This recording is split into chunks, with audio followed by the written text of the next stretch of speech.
This lecture deals with three important topics, and it's dealing with European encroachment in three areas: India, the Islamic Heartlands, and Africa. The European intrusion or invasion on the rest of the world from the 15th century onward brought many radical changes. In the West, there were spiritual and material changes.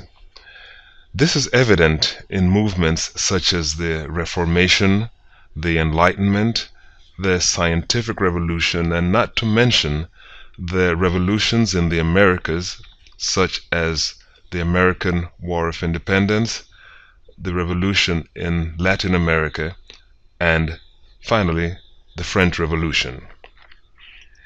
The ideas that accompanied Western expansion into Asia and Africa brought many challenges that these societies had never experienced before. Furthermore, the European intrusion into these lands were often accompanied by military as well as economic force. In this lecture, we will examine the results of this encroachment in three areas. First, we'll talk about the Indian experience, then the Islamic experience, and finally the African experience. Of course, these are not mutually exclusive. That means there is an overlap among them. There are similarities and differences. When we speak about the Islamic experience, for instance, this experience also includes in some ways the experiences of many communities in India as well as in Africa. But for the purposes of our study, the Islamic experience will focus mainly on the Middle East. The Indian experience. In the 18th century, Britain became dominant in the southern seas, overtaking Portugal and Holland. By the early 19th century, they had built the largest colonial enclave in the Afro-Asian world. The British wielded effective control through the East India Company and committed many abuses.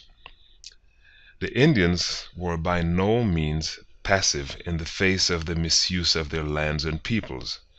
For example, the company's continuous pressure on many of the states to pay what they call subsidies for military protection, in other words, pay us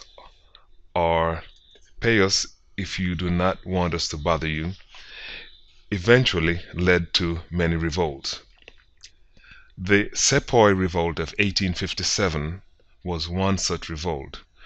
By the way, the word Sepoy simply means soldier in Hindi and other Indian languages including Tamil, Urdu, and Marathi.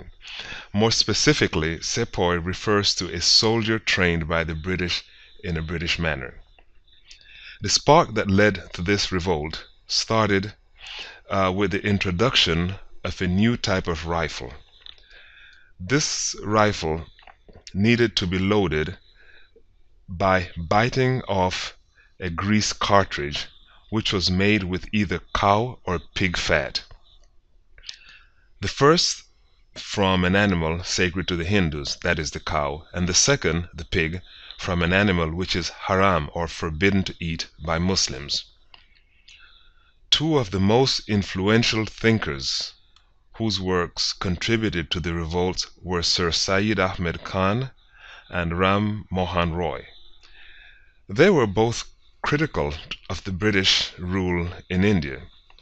Sir Syed Ahmed Khan was also the founder of the Mohammedan, meaning Islamic, Anglo-Oriental College, which later became the Aligarh Muslim University. And he wrote one of the early critiques that was entitled The Causes of the Indian Mutiny in 1859. The Sepoy Rebellion eventually paid off. It led to Gandhi's passive resistance campaign, which in turn culminated in Indian independence from Britain.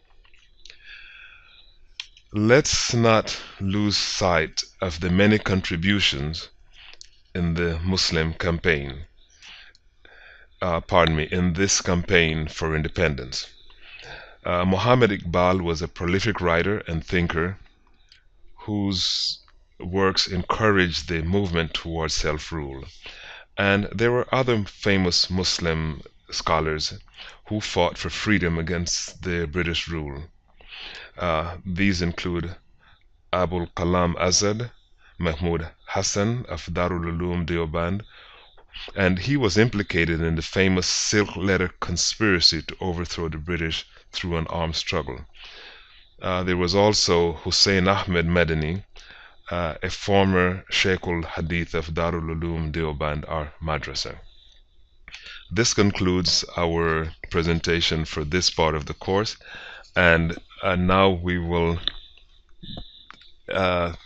present you with a quiz to see your comprehension of the topic. Thank you.